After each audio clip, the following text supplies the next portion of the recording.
thought it was a great win. Thought it was another great win.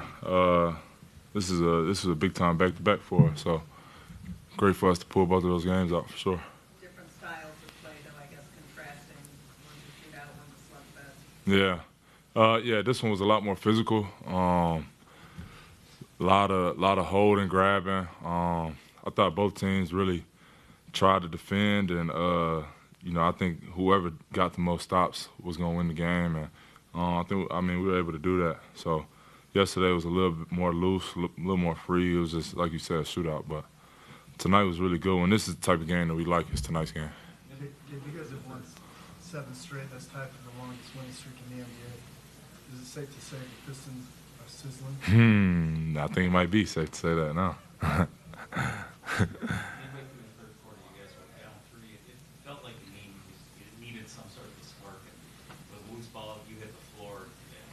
not sure if there's anything going through your mind other than loose ball hit the floor, but were you aware of like the moment and what that could have meant for us? Yeah, I knew we needed that. We needed that possession. And so yeah, that was the main thing. I mean, we preach grit and all of that stuff all day. That's that's one of the core principles of our group, and so I'm trying to lead the way, and that was an opportunity for me to join in the fight. We got a lot of guys that scrap and grind all day and do a lot of the dirty work, and that was my opportunity to pay it back. So yeah, we needed that possession. Hey, can you talk about what Tobias Harris means to his team for the leadership? It seemed like in the first half, y'all was kind of struggling to find y'all dudes. He was the one that kind of kept y'all afloat. Yeah, it's not enough that could be said about the impact he's had on this group. Like you said, his leadership is big time. It's not always vocal. It's most of the time, by example. And that's the thing we love about him. He's just one of the most professional guys that I've played with. So that's a huge positive and a huge plus to our group. But also just on the court, being able to settle us down, being able to give him the ball, and he go get us, points. And it's a lot that I could say about Tobias, but I love playing with him. I'm super happy that he's here, and he's made a huge impact on me and the group.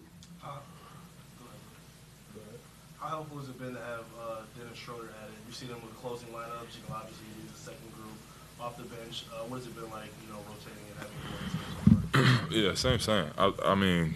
We haven't had DS for as long. He's still, I can't even say he's still trying to figure out the group. I think he knows every team in the NBA, and he could figure it out in an instant. But on the court, he just adds so much variety to our team, being able to have him on the ball, off the ball, being able to mix up lineups and everything. So, and then on defensive end, his savvy, the way that he's able to pick up full court, things like that. It fits perfectly with our identity and who we're trying to be. He embodies all that stuff, and he's been another great addition for us. Cade, obviously this is 7 in a row, but for 2 months this team's been among the best in the league, 21-9 since December 21st. Teams ebb and flow throughout the year, ups and downs. What's allowed this stretch to be a permanent one for you guys? What made that turnaround in December something that's faster for you guys? Yeah, just not getting ahead of ourselves, staying, with the one game at a time mindset. I think, we still feel like we have to earn the league's respect, and we do still have to earn the league's respect. So every night you have to come with it. You have to play with that grit. You have to play with that sense of urgency. And that's something I think we've gotten better and better as the seasons went on, is maintaining that sense of urgency each game or finding it within the game.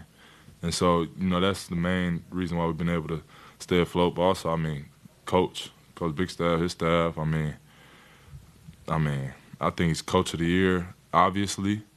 But the things that he's done, how prepared we've been, it's no reason. I'm not surprised that we've won so many games. We feel more prepared than other teams.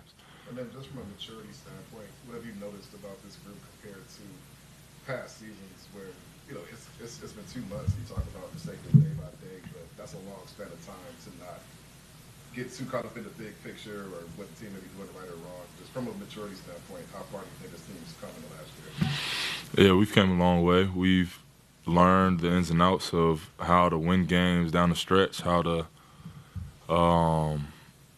adjust during the game. So a lot of that comes with maturity. There's been a lot of times where we felt like it was us against the world, and we get on refs or we get on refs' bad sides or whatever, and that's another part of the maturity that we've tried to grow in is just playing the game and not worrying about all the outside stuff, all the outside factors. So I think we matured a lot, and we still have a lot more maturing to do.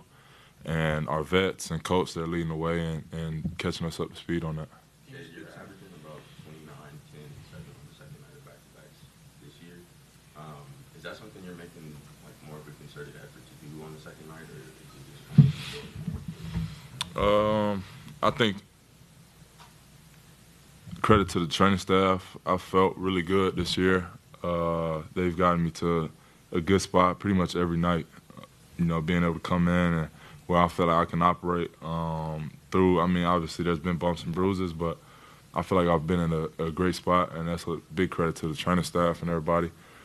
I think it's a cool stat. I know back-to-backs, second night it's easy to come in sluggish, or it's easy to come in slow. So just trying to make sure our first group is ready to go and we set the tone for the rest of the team. That's been the main focus on all these back-to-back games. You talk about Rick. Can you talk about just speak to the team's growth and mindset defensively, which has carried you all, even on nights where you have really shot the ball that well as a team? Yeah, I mean, that's what we try to hang our head on. That's our identity is defense. I mean, having Asar playing the way he's playing, he's a lot of defense out there on the court and within himself. So we're lucky to have him, but we have a lot of guys that can make plays on that end. It allows us to get out and run. I think that's our best offense. So just, sticking with that mindset, I think it'll help us in the playoffs. I think it'll help us, when we're trying to win championships. So we're just trying to build a foundation of that right now. Thank you. Last one. Cade, before the year, I spoke with you a little bit about trying to turn some of those dribble attempts into some other hooks for yourself. You went to the floater a lot tonight, your hook shot a lot. Can you talk about how you working on that in between games, trying to open up your offensive game for yourself? Yeah, it definitely has. Shooting the mid-range over and over and over. It's not the most, obviously. I mean, all analytics people don't really love that shot. I think it's great to have in the bag. But scoring at the rim, scoring from the three, those are the two high priority ones. And then whenever I don't have all that, I think just getting to the float has been, good money for me this year. So I'm continuing to work on it. I'm trying to get better and better at it. I don't think I'm, at the level I'm going to be at yet, but it's been a great addition to my toolbox, and I'm only gonna keep working on it. Thanks, kid. Appreciate y'all.